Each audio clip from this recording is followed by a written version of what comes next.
sme CFO, babu v Rusku, ktorá bola šachový veľmajster. Michal, to interview, to bola šachová partia, hej. Sedí ti Group HR, CEO, sedím tam ja. Tá baba vedela, akú otázku položíme za 20 minút. Moja prvá cesta do Dubaja sa skončila na letisku. Moja chyba. Pas mi bol platný 6 mesiacov po návrate, takže mi ani nedovolili nastúpiť do lietadla. Bol tam taký nejaký strach z neznámeho. Aj túžba, aj strach z neznámeho. Nechajte sa viesť iba tou túžbou. Vítajte pri dnešnej epizóde nášho podcastu Dubai Success Story. Dnes máme tu čest privítať Bohuslava Lipovského, zakladateľa firmy CE Interim, ktorá je lídrom v oblasti interim managementu. Bohuslav so svojím tímom pomáha firmám v Európe či na Blízkom východe prekonávať výzvy spojené s rozvojom, inováciami či optimalizovaním procesov. Dnes si s Bohuslavom povieme viac o tom, ako funguje tento typ manažmentu, aké výzvy a príležitosti prináša a aký je rozdiel medzi podnikaním v Dubaji a na Slovensku. Pripravte sa na inšpiratívny rozhovor o podnikaní, výzvach a inováciách. Bohuslav, vítaj u nás. Ďakujem, Michal, za pozvanie. Som rád, že môžem byť tvojim hosťom a teším sa na zaujímavú diskusiu. Ďakujem pekne. Ako sa dnes máš? Mám sa fantasticky. Hovorím, že skončila nám zima, keď sme mali predčerom 22, dneska 25, štvrtok už má byť 30, takže teším sa na dubajské počasie.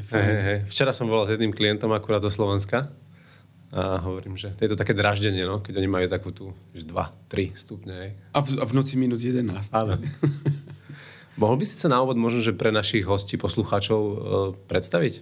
Samozrejme, veľmi rád. Čiže som Bohuslav Lipovský, mám finančný background, začal som v KPMG ako auditor, krátko potom som sa rozhodol, že to asi nebude moja budúcnosť.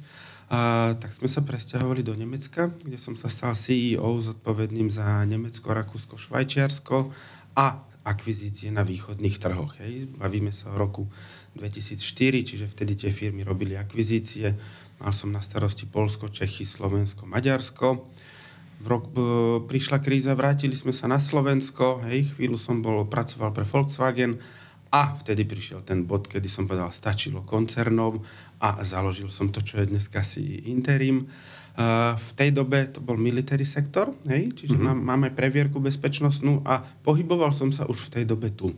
Čiže Dubaj, Saudská, Rusko, Ukrajina, samozrejme Severná Afrika a z toho vzniklo potom CE Interim. OK. To bola inak moja taká následujúca otázka, že vlastne, že čo, alebo keby si mohol tak akože ľuďom, ktorí nevedia ani, čo to vlastne je, jednak povedať, že čo robí firma CE Interim, hej? A čo je to vlastne ten interim management? Samozrejme, interim management je poskytnutie seniorného človeka, ktorý je okamžite k dispozícii na projektovej báze, čiže temporary, na dočasné riešenie. Tam sú podstatné 3 aspekty. Hej. Je to seniorný človek. Čiže nie je to freelancing, nie je to práca na dohodu, je to skutočne seniorný človek, ktorý má 20-30 rokov skúseností. Druhý ten bod je okamžitá disponibilita. Hej. Čiže ten človek nastupuje v priebehu pár dní. A tretí bod je z toho názvu interim management, je to dočasné. Čiže je to 6 mesiacov, 12 mesiacov, po prípade 18 mesiacov. Ten trh hlavne aj tu, na Blízkom východe, pozná tie klasické riešenia. Pozná executive search a pozná management consulting. Interim management je kráľovská disciplína nad týmito dvomi a spája ich. Čiže pracujeme so seniornými ľuďmi, tak ako executive search, ale v executive search čakáš 6 mesiacov, 12 mesiacov, kým ten človek nastúpi.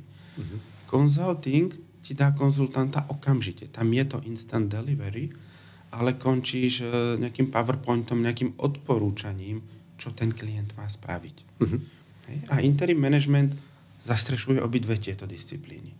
Máš okamžitú disponibilitu, tak ako konzultant, máš senioritu, tak ako executive search a spájaš aj stratégiu z toho konzultingu, ale aj operatívu, čiže implementáciu.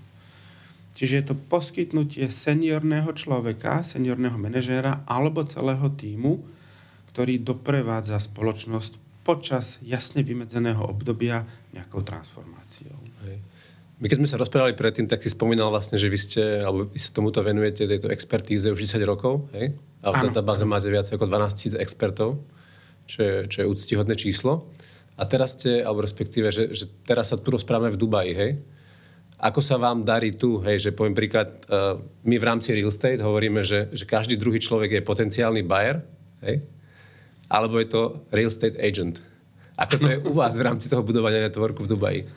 Je to, poznáš to sám v tom Dubaji, hej, tá dynamika a rýchlosť je proste neskutočná. Hej. Čiže to, čo nám trvalo prvé 2-3 roky v Európe vybudovať, sa tu meria v týždňoch, hej, možno v mesiacoch.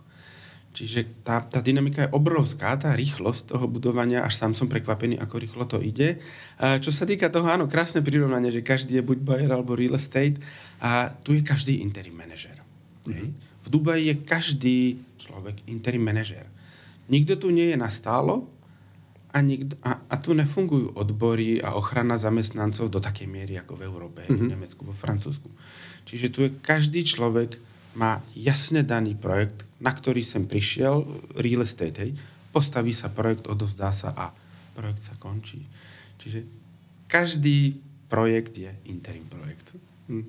A čo bolo u teba taký, alebo u vás taký ten trigger toho, že OK, že riešili ste Európu, riešili ste Ameriku a že teda prečo, akože Middle East, prečo Dubaj? To je to naše DNA. Hej. CE Interim Management znamená Cross-Cultural Executive Interim Management. Hej. Medzikultúrny, medzinárodný. Tie naše korene sú vo východnej Európe. Hej. Na Slovensku, neskôr sme išli Čechy, Poľsko, Maďarsko, potom Balkán, Pobaltie. Ale vždy tí klienti boli zo západných krajín, hej, Nemecko, Taliansko, Francúzsko, Amerika, UK. Čiže pre zahraničných klientov sme im pomáhali na iných trhoch, extrémne komplexných, jazykovo, historicky. Hej. Niečo iné je Poľsko, niečo iné je Rumunsko a niečo iné je Bosna. Hej. A preto sme si povedali, toto je naše DNA, toto sme my. Ktorý trh je taký najťažší na planéte? Okay. To je Blízky východ, to je Dubaj. Hej. Máš tu 200 národností, je to melting pot rôznych kultúr, národností. Poďme sem, hej. To je naša core competence. Vieme pracovať a rešpektovať, hlavne rešpektovať tie rozdielne kultúry. Čiže preto Dubaj. Hej. OK. Keď sa na to tak pozrieš, že ten biznis na Slovensku, jak ste ho robili zo Slovenska versus to, čo je v Dubaji, že vidíš nejaké ešte rozdiely okrem tej dynamiky toho trhu? Že ten jednoducho, tá dynamika, aspoň ja to tak vnímam, že sa tu dejú veci veľmi, veľmi rýchlo a v zásade je to servisné mesto, že v zásade každý očakáva, keď niečo chce, tak to chce hneď. Ten rozdiel je v tom, ako ten projekt sa vyvíja. Tu je veľmi dôležité v Dubaji alebo Blízkom východe získať trust, získať dôveru. Hej? A je to najnáročnejšie. V Európe alebo na Slovensku, hej, získaš klienta a tu trust máš nejak danú, tú dôveru. A začneš s ním diskutovať o nejakom projekte. Dostaneš sa do momentu, kedy máš vhodného manažéra, je jasne definovaný scope a vtedy sa to v Európe zlomí. Že ľudia nespravia to rozhodnutie. Začnú optimalizovať a špekulovať. Hej. A ešte dáme na interviu aj niekoho z finančného, aj niekoho z personálneho. A potom to dáme na právne. A potom na nákup. A kým sa ten projekt spustí, to môže trvať dlhšie.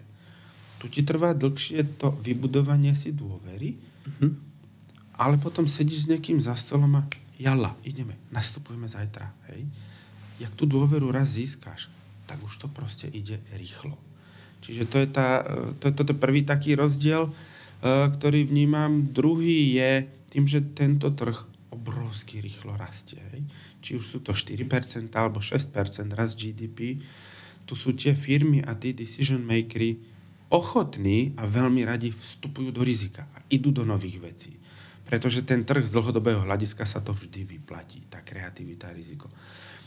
Európa, tým, že je dneska v recesii, sa skorej bavíš o optimalizácii, znižovaní stavov, nie o raste a budovaní. To je taký rozdiel. No. To bola inak moja otázka, že presne, že to, čo ja vnímam, že v UAE je nastavené a keď sa pozrieme jednak do minulosti, ale aj do budúcnosti, že tak je to stabilná ekonomika, postavená na stabilných makroukazovateľov, či už sa pozrieme na infláciu, či už sa pozrieme na nezamestnanosť, či už sa pozrieme na progresiu rastu, hej? Versus vidíme, že je tu nastavená nejaká jasná vízia, hej? Že minulý rok bolo 400 miliárd HDP a do roku 2033 je jasná vízia ekonomická D33, sú k tomu formulované dokumenty, čo chceme, ako sa tam chceme dostať a jednoducho idú za tým, hej? Že každý týždeň, ja neviem, rozširujú obchodnú mapu sveta v rámci logistického hubu, ktoré sa tu buduje, velikánske letisko, super infraštruktúra. To znamená, že je tu akoby, že jasná vízia a keď sa pozrieme možno, že na Európu, ako toto ty vnímaš, že aktuálne? Si to trošku načrtol, že tam to vnímaš skôr je to optimalizácii, tu je to skôr o tom raste? Áno. Tu máš jasnú víziu a tá sa naplňa. A tá vízia je dlhodobá. Problém, danosť Európy je, že chýba tam jasná vízia, chýba tam uniformita, je to 20 plus štátov a keď by to bolo, že každé 4 roky sa mení vláda v tej krajine, ale ono to je, že každý 1, 2, 3 roky. Čiže nie je tam tá koncepcia a preto tie firmy, samozrejme aj tie investičné fondy, private equity fondy a tie peniaze proste v tom regióne Európy sú opatrnejšie. Tu je to jasné, hej. Máme víziu, ideme stavať Almaktum, bude to najväčšie letisko, bude okolo neho žiť 1 000 000 ľudí, potrebujeme brutálne logistické zázemie, či to je warehousing, či to je logistics, či sú to prístavy, či to je cyber security v tom. Čiže vybereš si sektor a proste ideš. A vieš, že sa to celé nezmení, pretože za rok padne vláda. Hej. Čiže tu je ohromná stabilita. Keď sa vrátime naspäť k tomu, čo robíte, ako dlho štandardne vám trvá, že keď dostanete jednoducho nejakého klienta, ktorý má záujem o nejakého špecialistu, že ako dlho trvá ten proces toho dodania toho človeka? Hej, dodania človeka. Trošku sa tomu vyhýbame, že my nedodávame. Jasné, ľudí, službu. Hej, a trvá to zväčša, povedzme, že do 48 hodín maximum. Hej, to je ten rozdiel medzi tým executive search alebo recruitingom. Hej. Keď ideš do personálky, potrebuješ dodať človeka. Čiže dáš job description, dáš popis práce a tá personálka ho začne hľadať. A ten proces trvá niekoľko. My fungujeme naopak. My budujeme najprv infraštruktúru niekoľko rokov. Nenazývame to databáza, ale nazývame to komunita manažérov. Okay. Pretože títo manažéri to sú seniorní ľudia, ktorí si nehľadajú prácu. Oni nepošlu CVčko do personálky, oni nechodia na job portály. Ty sa k ním nedostaneš, respektíve headhuntery sa k ním nedostanú. Niektorí z nich proste hrajú pol roka golf a pol roka hovoria, už sa nudím na golfe, chcem ísť do nejakého projektu. Hej. Čiže u nás je najnáročnejšia tá fáza budovania tej komunity, naozaj top manažérov, preverenia tých referencií, zabezpečenia tej kvality. S niektorými som v kontakte 2-3 roky predtým, než ideme do prvého projektu spoločne. Čiže preto, keď klient príde, že má nejakú potrebu, prvý krok je zistiť, či skutočne potrebuje to, čo hovorí. Hej. Väčšinou ten klient si myslí, čo potrebuje, ale je to niečo iné. A ako náhle si odsúhlasíme to zadanie, ten scope, kam sa chceme dostať? Nie koho potrebujem človeka. Koho potrebujem človeka je vždycky štandardné. Potrebujem CEO, má mať medzi 90 a 120 kg, 2 deti, hej. To je vždy rovnaké. Kam sa chcem dostať? Hej? Potrebujem sa etablovať v GCC. Potrebujem založiť firmu v Riade, v Dubaji, vybudovať tam office, nahajrovať prvých 20 ľudí. Hej? Kam sa chcem dostať? Keď toto my pochopíme, tak potom je to kvázi jednoduché. Hej? Len sa pozrieme do toho púlu a už viem. Vo väčšine prípadov ja už počas toho telefonátu alebo stretnutia s klientom už viem, kto to od nás bude robiť. Čiže to je instantné, hej? To je naozaj v priebehu pár hodín. To by mohla byť celkom zaujímavá party, nie? Zorganizovať také event pre 12 000 expertov z vašej komunity. Robili sme minulý rok, sme robili konferenciu. Bola v Poľsku, vo Varšave, konferencia v rámci CEE. A tá východná Európa je trošku taký non-mature market ešte na ten interim management. Tak sa začalo tak opatrnejšie, hej, že jeden deň a jedna sála. Hej, a nakoniec sme skončili, že 2 dní, 4 sály. Proste to bolo natrepané ľuďmi, hej, natrieskané. Takže hej, bolo by to fakt zaujímavá party. Jo. A keď sa pozrieme teda na tie vaše projekty, je taký nejaký projekt, na ktorý si možno extra, že hrdý a vieš ho v rámci confidentiality zdieľať? Mám také dva, na ktoré veľmi rád spomínam. Jeden bol skutočne ťažký, náročný projekt a jeden bol zase veľmi výnimočný kandidát. Začnem tým príjemnejším, lebo ten kandidát bola baba, bola to žena, kedy sme robili pre nemeckého klienta a potrebovali sme reštrukturalizovať finance. Bol to interim CFO a to zadanie bolo, potrebujeme toho najlepšieho na svete. Je nám úplne jedno, odkiaľ je ten kandidát. Skutočne hľadáme najlepší fit na interim CFO. A bolo to ešte pred Ukrajinou. My sme mali, tým, že sme vtedy ešte pokrývali, operovali aj v Rusku, tak mali sme CFO, babu v Rusku, ktorá bola šachový veľmajster ruský. OK, to znie zaujímavo. Michal, to interview, to bola šachová partia. Sedí ti group HR, CEO, sedím tam ja.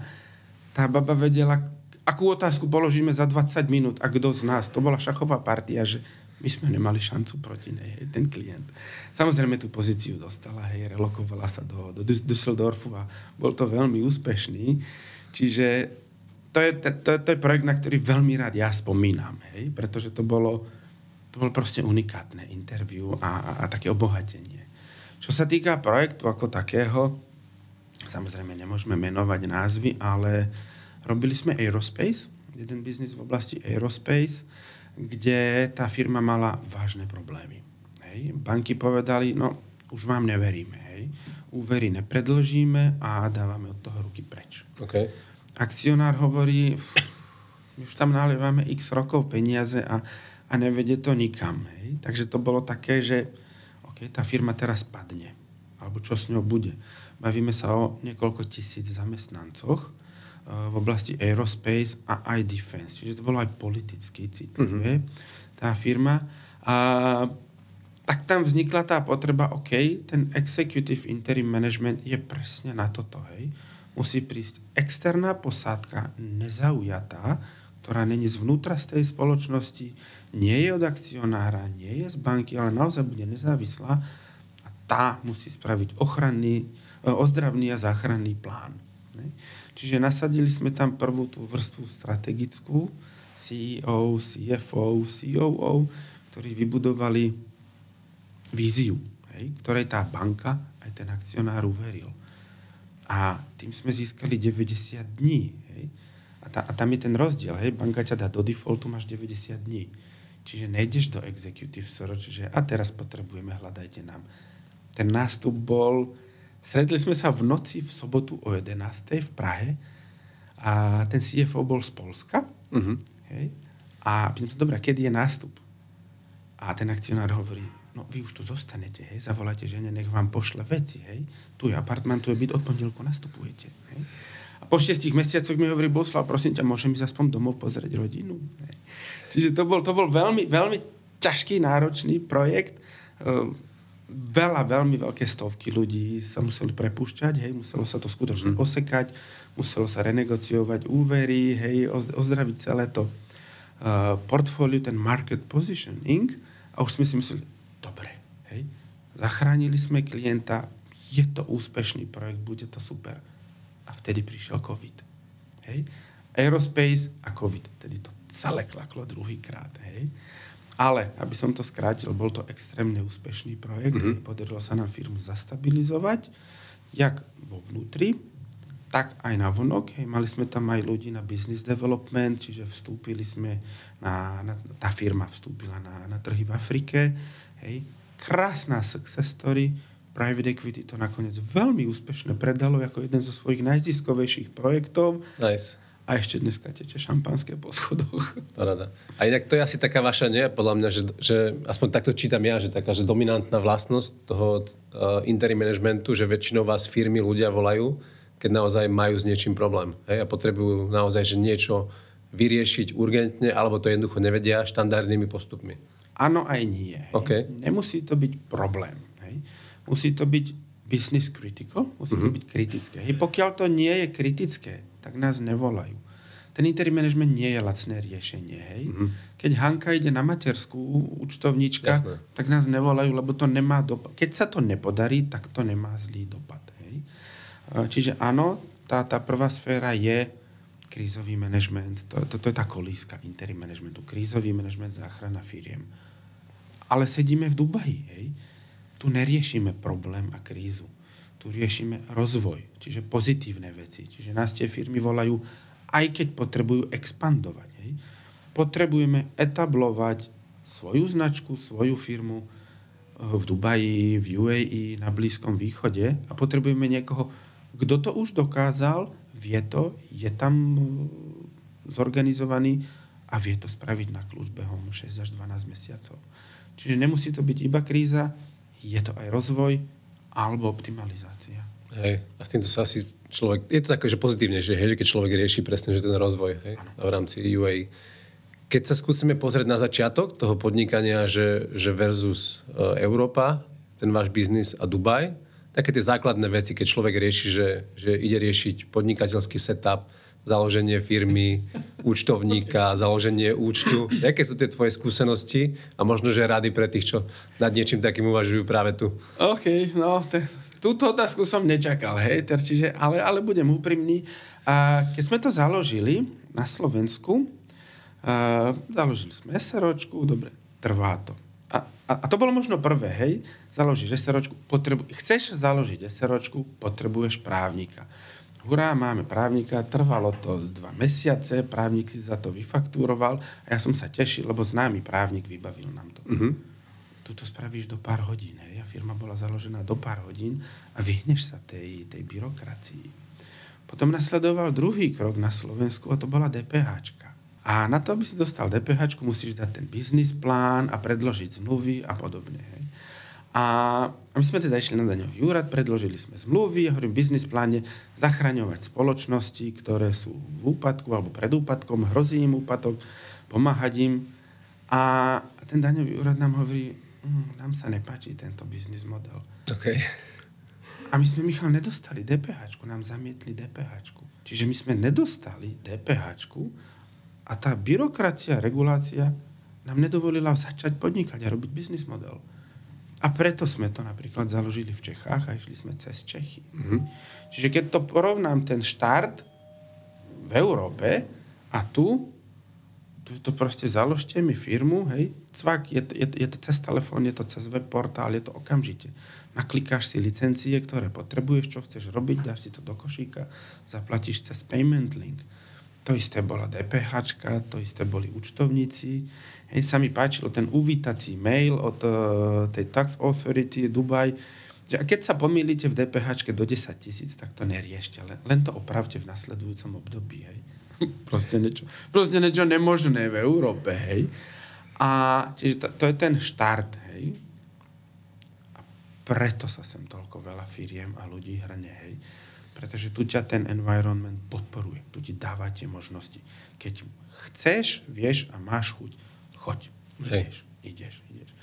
Čo sa týka toho operatívneho biznisu, ešte stále si na to trošku zvykám mentálne, kde v tej Európe, hej, príklad, hej, nemôžeš ísť už do Dubaja a letenky sú není daňovo uznané. Hej. A je to daňovo uznané, a kedy ste prekročili hranice a kto letel a cez jakú krajinu, tá neskutočná byrokracia, čo sa týka daní a regulácia tohto všetkého. Tuto to nikto nerieši.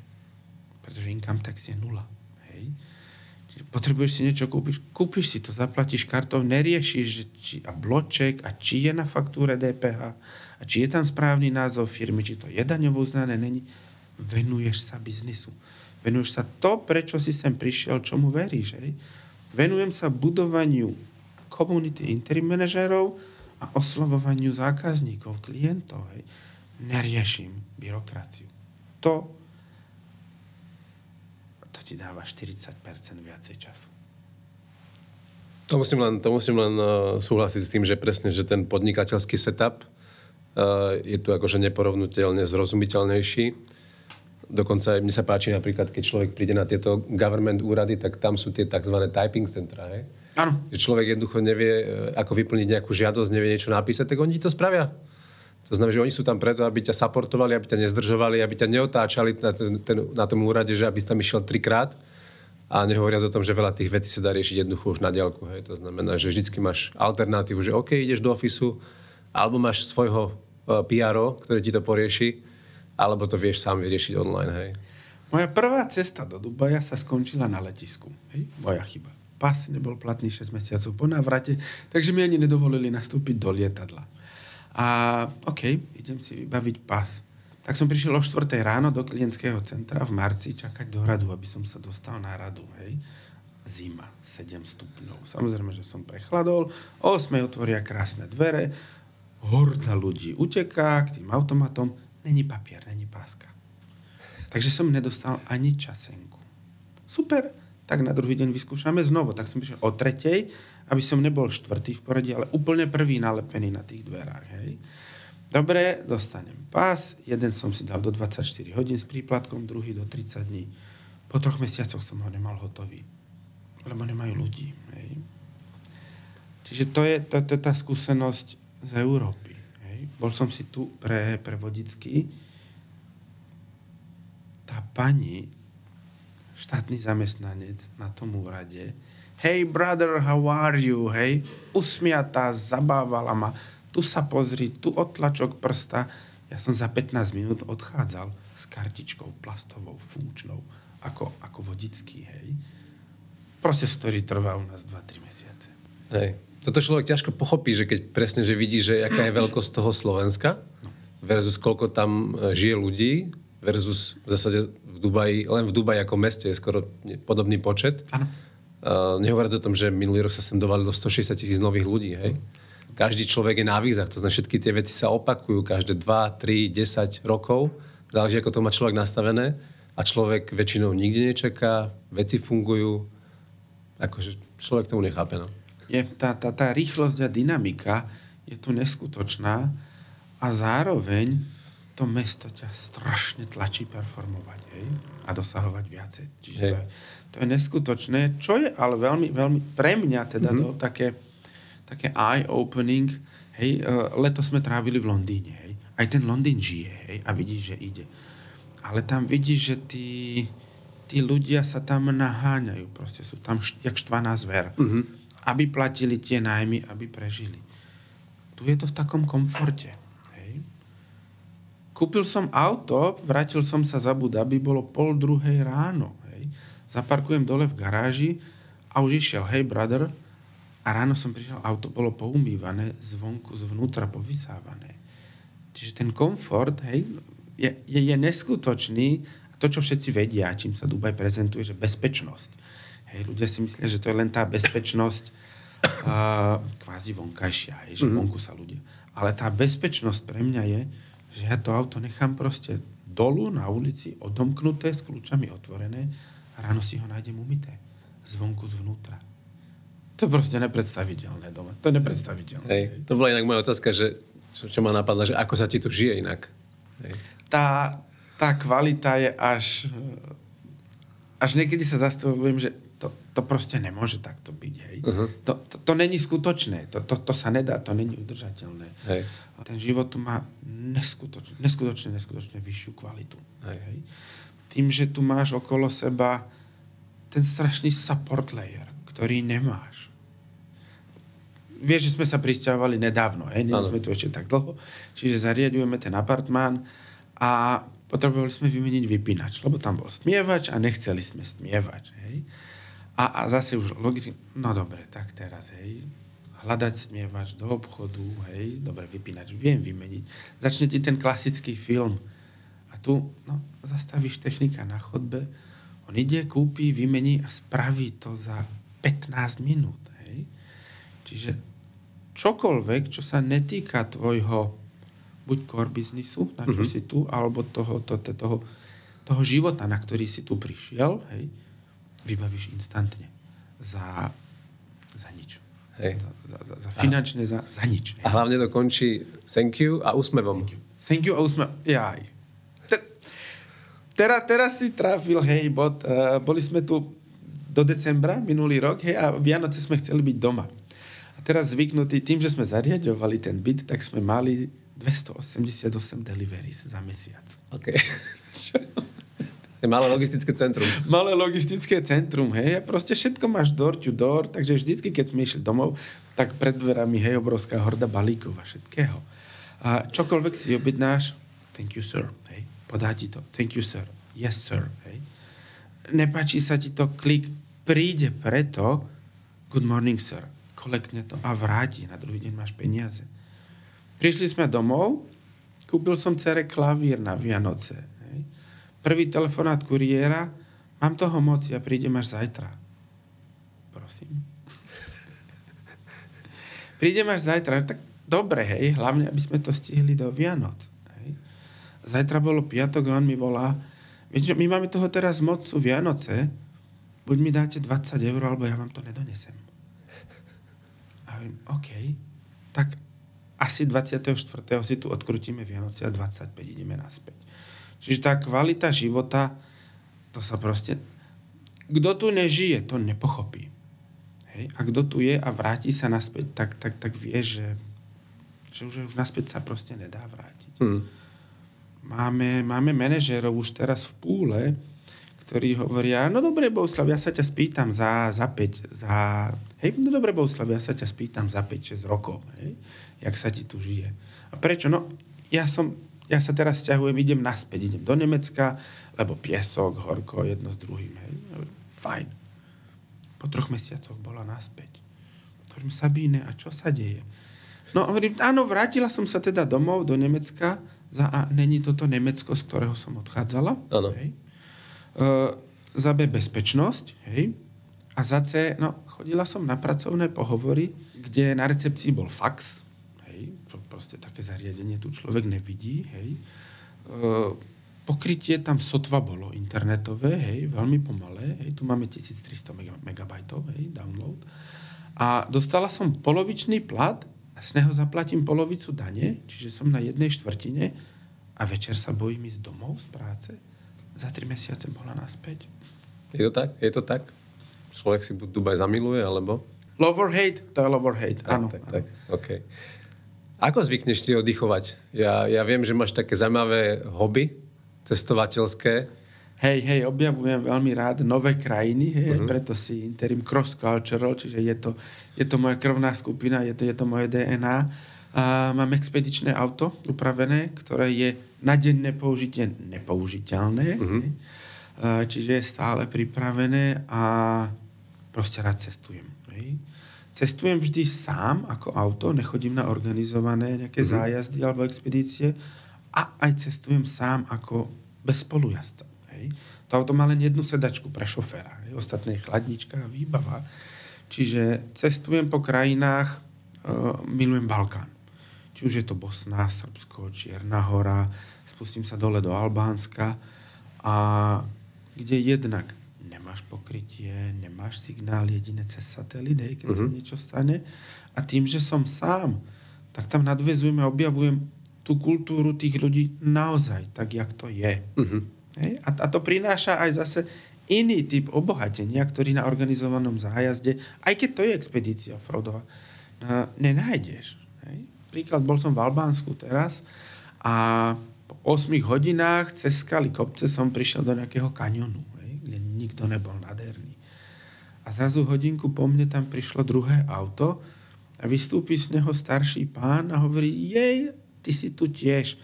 Ja som profesor na univerzite v Curychu a prišiel som si sem oddychnúť. A proste založili sme si oheň a opekali sme tam niečo spolu. Čiže to je môj spôsob relaxu. Hej, to sú úžasné zážitky. To sú. Hej. Možno taká otázka na záver, Bohuš, že keby si mal odkázať niečo ľuďom, ktorí zvažujú, teda možno, že presne, že niečo podobné, ako si absolvoval ty alebo my, v zásade, že relokáciu do inej krajiny, konkrétne kľudne aj Dubaj alebo UAE, tak je nejaká rada, ktorú by si im dal?